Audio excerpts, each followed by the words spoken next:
Assalamualaikum warahmatullahi wabarakatuh. Bismillahirrahmanirrahim. Alhamdulillah. Alhamdulillahi wa kafa.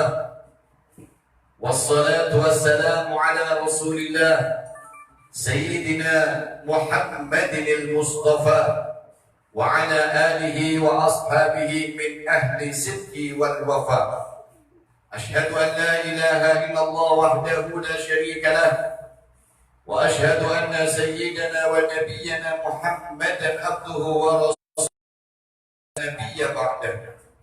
Allahumma salli wa sallim wa syarrif wa karrim wa addim ala sayyidina Muhammadin qamaril wujud في هذا اليوم وفي كل اليوم وفي يوم المعاد سرا وجهرا في الدين والدنيا والآخرة. أما بعد. Para habaib yang saya muliakan, para alim ulama, para asatid, hadirin wal hadirat, jamaah majelis Latif Al-Atas yang semoga dan senantiasa di dalam lindungan dan rahmatnya Allah Subhanahu wa ta'ala. Alhamdulillah wa syukurillah, kita awali dengan senantiasa memanjatkan puja dan puji syukur kita kepada Allah Ta'ala yang mempertemukan dan mengumpulkan kita semua di dalam majlis yang insya Allah majlis ini adalah majlis yang diridhai oleh Allah Subhanahu wa Ta'ala. Kita berharap semoga dengan kemuliaan majlis ini Allah Subhanahu wa ta'ala mengampunkan semua dosa dan kesalahan-kesalahan kita, menutup cacat dan kekurangan kita, dan Allah mengabulkan semua doa-doa dan permohonan kita. Amin ya rabbal alamin. Salawat dan salam semoga senantiasa tercurahkan atas junjungan alam khairil anam baginda Rasul Muhammad sallallahu alaihi wasallam beserta kepada keluarga beliau yang suci dan kepada para sahabat beliau yang mulia serta kepada orang-orang yang mengikuti sunnah beliau hingga yaumil qiyamah. Amin ya rabbal alamin. Ma'asyiral hadirin wal hadirat yang dimuliakan oleh Allah, di antara nabi dan rasul yang wajib kita ketahui itu ada 25 orang. Namun nabi dan rasul itu begitu sangat banyak jumlahnya. Ada rasul sekitar 313 rasul. Ada 124 nabi yang diutus oleh Allah Subhanahu wa ta'ala. Ada di antaranya yang kita kenal dan banyak lagi yang belum kita kenal. Salah satunya seorang Nabi Allah Subhanahu wa ta'ala, Nabi Allah Uzair alaihi salatu wassalam. Beliau adalah seorang nabi yang memiliki saudara kembar.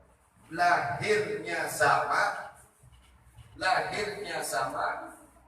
ya, bersama dengan saudara kembarnya, namun usianya tidak sama. Lahirnya sama, namun umurnya tidak sama. Apa yang dimaksud?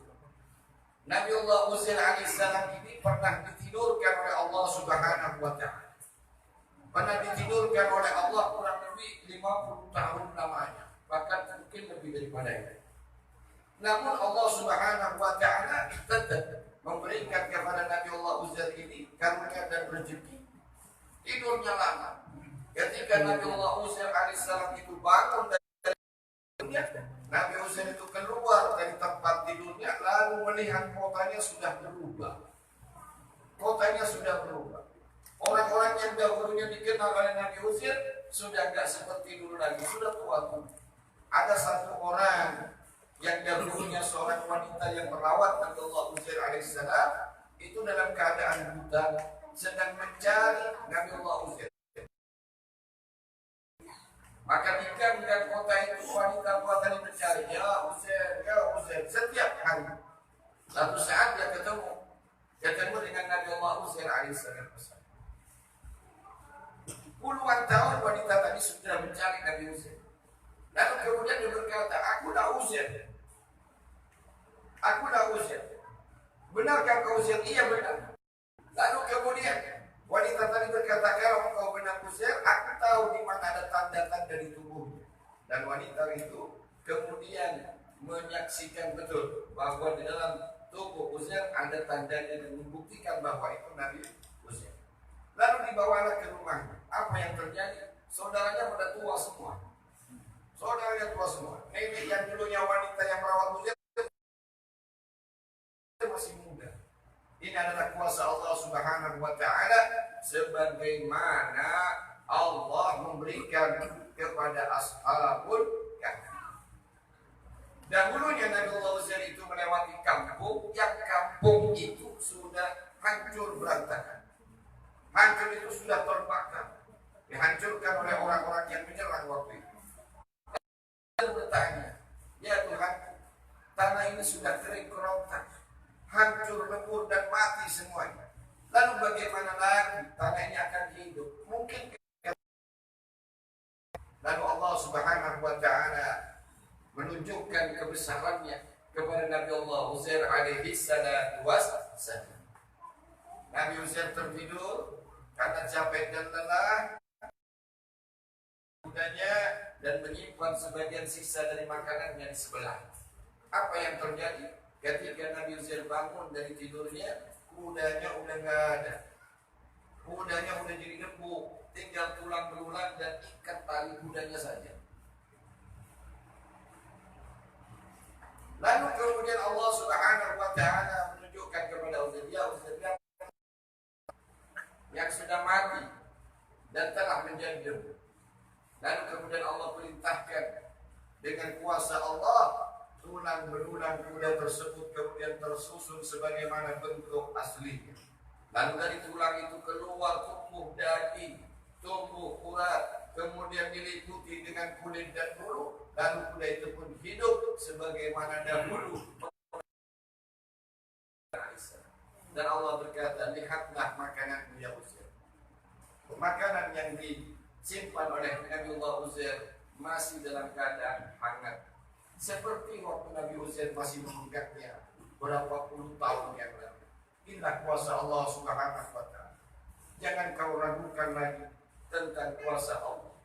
Jika kau sandarkan dirimu kepada sendiri, maka ketahuilah manusia itu dhaif, manusia itu lemah, akal kita terbatas, kekuatan kita terbatas, umur kita terbatas. Namun tidak dengan Allah Subhanahu wa taala, yang Allah jika menghendaki sesuatu, masya Allah kana wa man lam yasha lam yakun. Jika Allah menghendaki sesuatu, maka yang terjadilah apa yang dikehendaki oleh Allah. Ya man idza arada syai'an ayyakula lahu kun fayakun. Semoga Allah memberikan kepada kita pertolongan di setiap tarikan nafas kita untuk menjadi hamba-hamba Allah yang diridhoi oleh Allah Subhanahu wa taala. Ma'asyiral hadirin wal hadirat yang dimuliakan,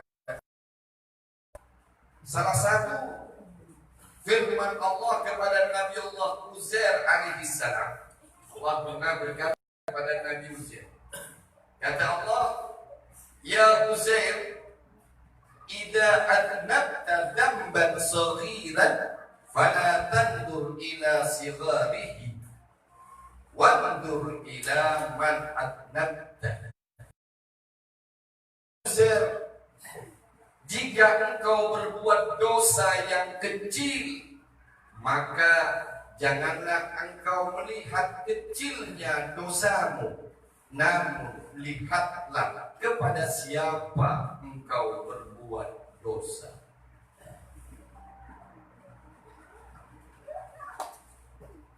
Wa idza asabaka khairun yasirun fala tandur ila sigharihi wandur ila man razaqaka. Wahai Uzair, jika engkau mendapatkan kebaikan yang sedikit, janganlah engkau melihat sedikitnya karunia yang kau terima, tapi lihatlah siapa yang memberikan nikmat dan karunia rezeki kepadamu.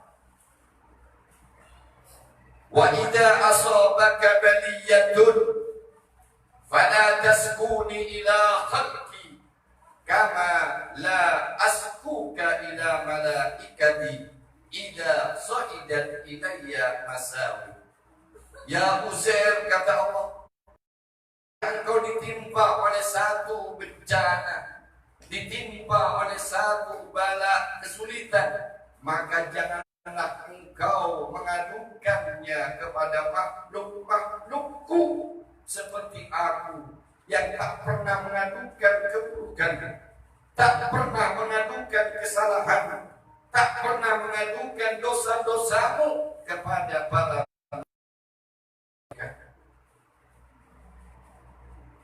Ini adalah firman Allah Subhanahu wa Ta'ala kepada Nabi Allah Uzair dan menjadi pelajaran penting bagi kita semua. Jika kau berbuat dosa kecil, jangan kau lihat dosa kecilnya kayak cuma begini, cuma begitu. Tidak. Tetapi lihatlah kepada siapa kau. Kau berdosa dan yang maha besar, Allah Subhanahu wa Ta'ala yang telah memberikan kepadamu nikmat, yang telah memberikan kepadamu karunia, yang tiap saatnya tidak pernah lupa menggerakkan detak jantung, yang tak pernah lupa untuk membangunkan engkau dari tidurmu, yang tak pernah lupa mengalirkan darah di sekujur tubuh. Dialah Allah yang menciptakanmu, menghidupkanmu, merawatmu dan menjagamu sampai kau kembali kepada Allah Subhanahu wa Ta'ala. Namun sebagian manusia, mereka justru durhaka kepada Allah Subhanahu wa Ta'ala. Mereka gunakan nikmat Allah, mereka gunakan karunia Allah, mereka gunakan rezeki Allah, namun mereka gunakan untuk menentang Allah. Mereka gunakan untuk melawan Allah. Mereka gunakan untuk bermaksiat kepada Allah Subhanahu wa Ta'ala. Saudara, inilah pesan Allah kepada Uzair. Jika engkau berbuat dosa kecil, jangan engkau, tapi lihatlah kepada siapa engkau berbuat dosa.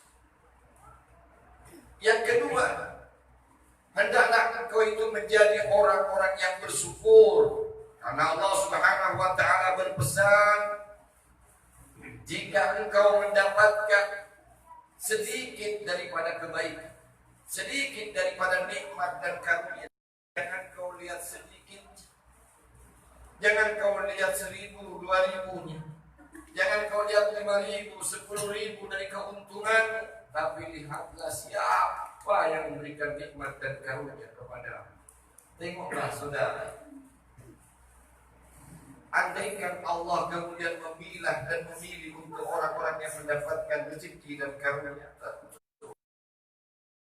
dosa takkan pernah diberi nikmat dan rezeki oleh Allah.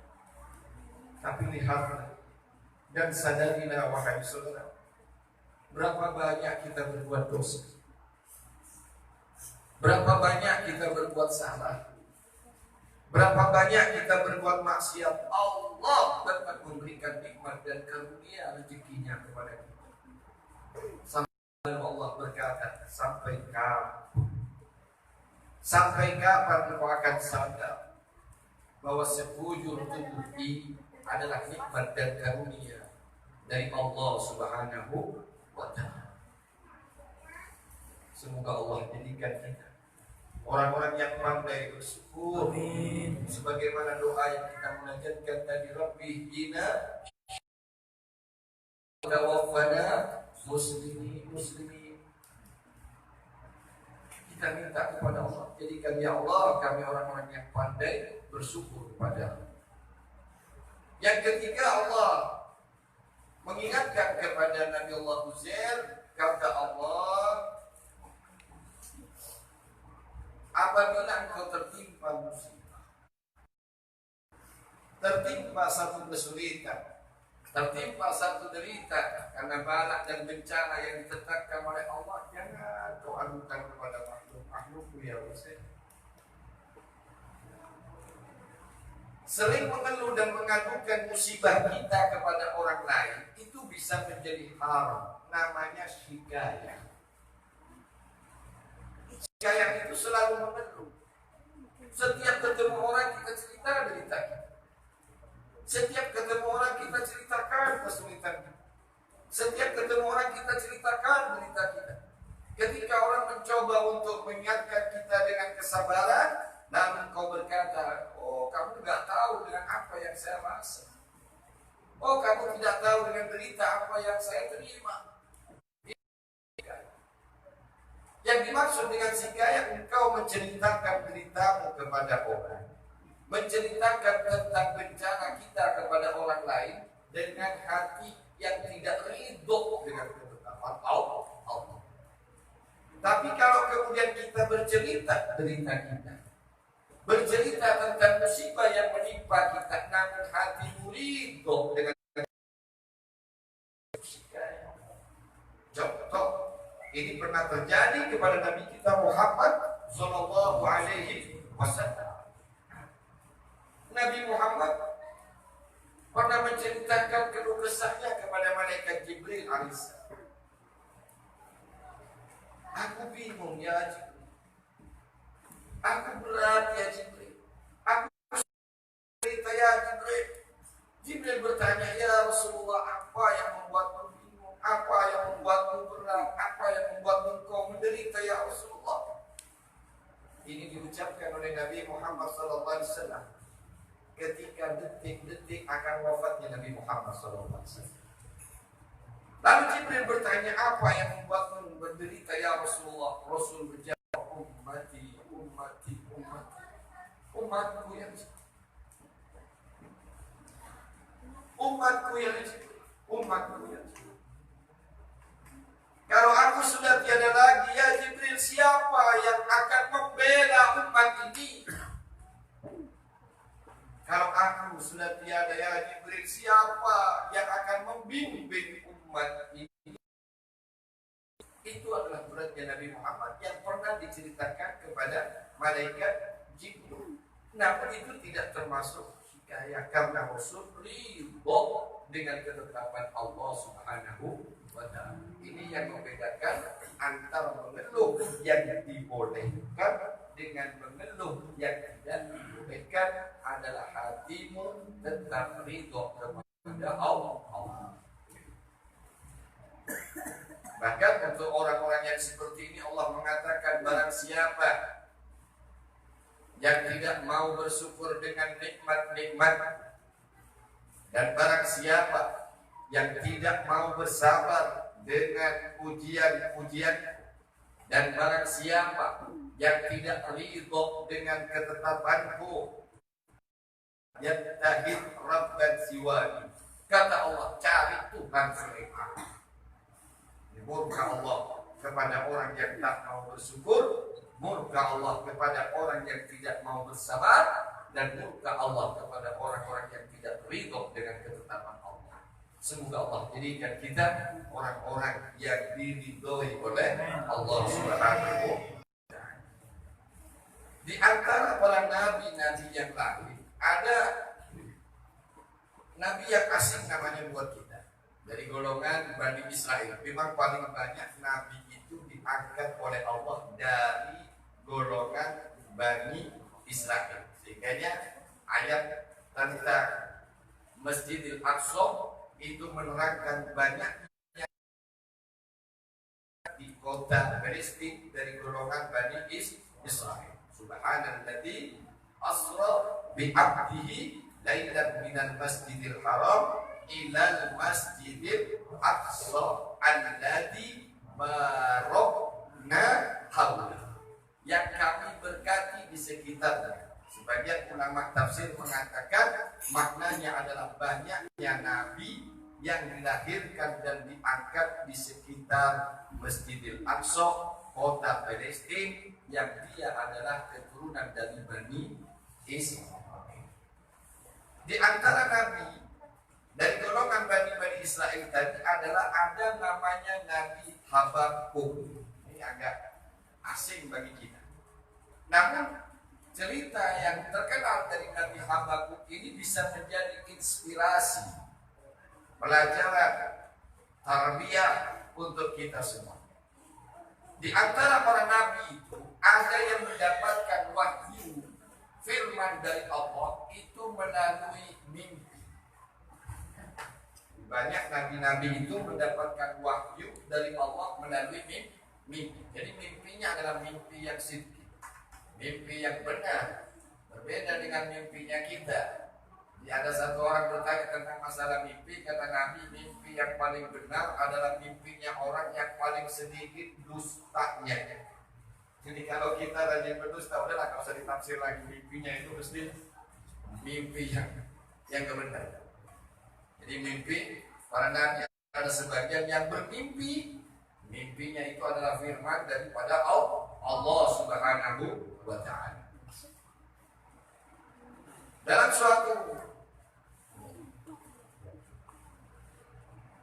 satu riwayat dikatakan bahwa Nabi Habakuk ini pernah bermimpi. Apa yang dimimpikan? Nabi Habakuk ini bermimpi mendapatkan perintah dari Allah Subhanahu wa Ta'ala. Ada 5 perintah. Ada 5 perintah yang diberikan oleh Allah di dalam mimpi. 1, dalam mimpinya itu disebutkan, nanti keluarlah engkau di waktu pagi, dan apa saja yang kau temui di waktu pagi, apa yang pertama kali kau temukan, makanlah. Ini diingat-ingat gitu, untuk mengingatkan saya nanti kalau saya lupa. 1, apapun yang kau temui pertama kali, makanlah. 2, apapun yang kau temui, atau ada yang mengatakan tanamlah. 3,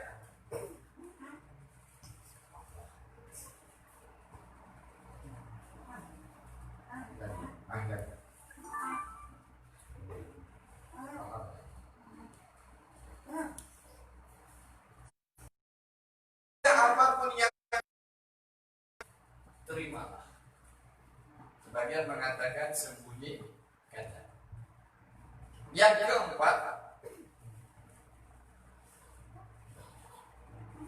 apapun yang kau temui jangan engkau mengganggu. Yang 5, apapun yang kau temui maka lari dan jauhilah. Kira-kira ingat gak? Ingat gak? Saya yakin ingat cuma 2 aja. Makanlah itu yang kita ingat.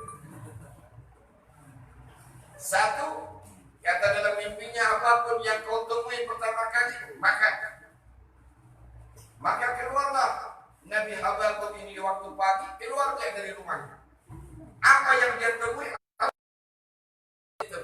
Yang dia temui gunung batu yang sangat besar. Ingatlah dia dengan perintah pemakan. Ini rokok untuknya. Tapi ini bukan kita. Dia ini adalah nabinya Allah, utusan Allah. Apa yang diperintahkan pasti dia lakukan. Dia tidak pernah bermaksiat. Ayat sunnah. Dia tak pernah bermaksiat. Kerjakan apa yang diperintahkan oleh Allah. Yang dia temui gunung batu hitam yang besar di depan dia. Ingatlah dia dengan perintah pertama, apapun yang kutemui makanlah. Ini gunung, saudara. Tidak semudah itu, Ferguson. Makan. Berangkat dia. Apa yang terjadi? Karena itu, kalau itu perintah Allah, maka Allah pasti akan memberikan kemudahan bagi kita, insya Allah. Berat kayak apa? Karena dia tahu di depannya gunung, maka dia jalan terus. Dia deketin gunung. Semakin dekat gunung itu makin kecil. Makin dekat gunung makin kecil. Sampailah dia di gunung itu, dan apa yang terjadi? Gunung berubah menjadi sepotong roti yang manis. Kira-kira nyaman gak? Berubah jadi untuk apa? berubah jadi roti yang manis, lebih manis dari madu, kata Nabi Adam. Ya udahlah dia makan. Yang dimakan apa nih? Burung dimakan. Jalanlah lagi dia. Yang ketemu dengan yang kedua, apa katanya yang kedua tadi?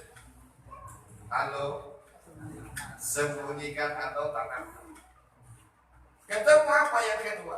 Yang kedua dia ketemu dengan satu mangkok besar yang terbuat dari emas yang beruntaikan mutiara dan intan. Kita kalau kira-kira menurut kita bawa atau gimana? Kita tinggal atau kita buang aja? Yakin kalau saya yang nemukan nggak bakalan ngomong sama sampean. Tapi perintahnya apa tadi? Kuburlah, tanamlah, pendamlah. Emas, bokor emas yang dia temukan, mangkok emas yang dia temukan. Tapi perintahnya apa bilang? Tanam. Gali sumur dalam-dalam, dia tanam itu mangkok emas. Dia kubur mangkok tanam. Setelah itu dia tinggalkan. Beberapa langkah dia tinggalkan itu mangkok yang sudah dikubur, kelotak. Mangkok itu naik lagi ke permukaan tanah, saudara. Keluar lagi itu mangkok emas. Digali lagi lebih dalam, dikubur lagi, dipendam, kasih batu atasnya. Dia tinggalkan lagi. Apa yang terjadi? Kelotak, keluar lagi mangkok emas. Lalu dia tinggalkan. Yang kedua, sudah. Sekarang yang ketiga. Yang ketiga perintahnya adalah terimalah. Jangan kau tolak. Apa? Nabi Habakuk ini didatangi burung kecil. Burung kecil minta tolong sama Nabi tadi, tolong Nabi, ini makhluk kecil yang lemah. Gak mungkin saya melawan predator, saya gak mungkin. Saya pelang yang besar, saya akan dimakan. Tolong Nabi, tolong lindungi saya, tolong selamatkan saya. Kata Nabi, perintahnya apa? Terimalah, tolonglah. Diambil burung, oke burung, aku ambil kau, aku masukkan dalam saku. Ketika beliau masukkan itu burung dalam saku, lalu kemudian datang kepadanya burung elang. Datang burung elang tadi. Nabi, kau lihat burung kecil enggak? Kata Nabi tadi, sekarang aku tidak melihat. Ya udah, memang enggak melihat orang ada dalam saku. Jadi ini cara berbohong yang boleh, saudara. Cara berbohong yang boleh. Kau melihat burung kecil, sekarang aku tidak melihat. Memang tidak ada di depan, ada di dalam saku. Kalau tahu nggak? Saya ini mulai pagi belum makan sampai tengah hari macam begini. Saya lapar. Kalau saya nggak makan, saya bisa mati. Tolonglah. Aku belum makan. Kata Nabi, kalau kau belum makan, oke, akan kuberi. Karena perintah yang keempat itu suruh berikannya. Perintah, jangan ganggu burung elang, tapi berikan apa yang dia minta. Apa yang dilakukan Nabi Habakuk? Dia potong itu daging daripada pahanya. Potong pahanya. Untung dia agak gemuk, mungkinnya kalau kurus-kurus ini susah, makanya mana. Potong daging pahanya, dia kasihkan. Makan. Maka burung elang itu pun makan dan meninggalkannya. Tidak diganggu oleh Nabi tadi. Sampai kemudian dia berjalan lagi dan bertemu dengan satu tempat sampah yang membusuk dan sangat bau. Perintah yang kelima, larilah dan menjauhlah daripada. Maka larilah Nabi sejauh mungkin dari tempat sampah sehingga tidak lagi terlihat dan tidak tercium lagi baunya. Baik, kita ulas satu persatu dengan singkat, mudah-mudahan jadi ilmu yang bermanfaat. Ketika diperintahkan untuk makan, dari apa yang harus dimakan ternyata gunung hitam yang besar, maknanya adalah kau menemukan kesulitan, jangan kau menyerah. Ketika kau menemukan kesulitan, kau mulai payah, kau mulai penat, kau mulai bosan untuk datang ke majelis, kau mulai bosan untuk beribadah, kau mulai berat untuk berbuat kebaikan, tetaplah berjalan dengan semangatmu. sampai engkau mendapatkan pertolongan dari Allah Subhanahu man yujada wajah. Barang siapa yang bersungguh-sungguh, dia akan diberikan oleh Allah kesuksesan. Pasti akan bisa. Termasuk menaklukkan gunung. Makan. Kemudian yang kedua, apa hikmah yang kedua mangkok emas? Mangkok emas atau bokor emas ini digambarkan sebagai mangkok emas ini adalah amal-amal kebaikan. Kalau kau punya kebaikan, tanam dalam-dalam. Kau punya kebaikan, simpan dalam-dalam. Karena biji jagung itu nggak bakalan tumbuh kalau kita taruh di atas tanah, nggak bakal tumbuh. Dia akan dipatok sama ayam atau kena banjir dan hanyut di bawah air. Tapi kalau kau tanam, sekarang tidak kelihatan, saudara. Lihat seminggu, 2 minggu, lihat sebulan, 2 bulan, sampai 3 bulan, semua mata akan memandang bahwa di situ ada kebun jagung yang mulai bisa dipanen akan buah. Insya Allah. Insya Allah. Kenapa kebaikan tak perlu kita bicarakan, kita karena pencinta-pencintamu, orang yang sayang kepadamu, orang yang cinta kepadamu, nggak perlu pengakuan kebaikanmu, dia tetap sayang. Kalau yang namanya cinta itu nggak lihat lagi baik atau tidaknya. Orang cinta ini cenderung buta. Pencintamu nggak perlu tentang pengakuan kebaikan. Dan yang kedua, orang yang benci sama kamu, orang yang benci sama kita, itu nggak akan percaya dengan kebaikan kita. Udah. Yang cinta sama kita nggak memerlukan itu. Yang benci sama kita juga nggak akan bakalan percaya dengan kebaikan kita. Oh, kalau begitu ya sudah, kita tanam saja. Biar tumbuh kebaikan kita, berbunga dan berbuah. Insya Allah. Yang ketiga, sikat. Terimalah, dan itu adalah burung kecil. Kemudian simpanlah. Kemudian kita berikan makna bahwa burung kecil itu adalah rahasia, saudara. Burung kecil itu adalah rahasia. Kalau kau mendapatkan amanat rahasia dari orang, janganlah engkau mengkhianati. Sekuat tenaga, kau simpan rahasia, kau simpan aib, kau simpan keburukan,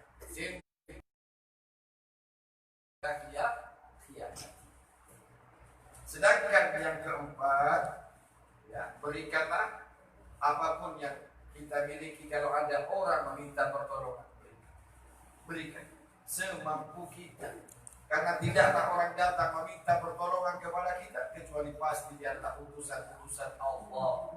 Allah yang menggerakkan kakinya menemui kita, menggerakkan hatinya untuk meminta kepada kita. Sejatinya Allah sedang menguji kita.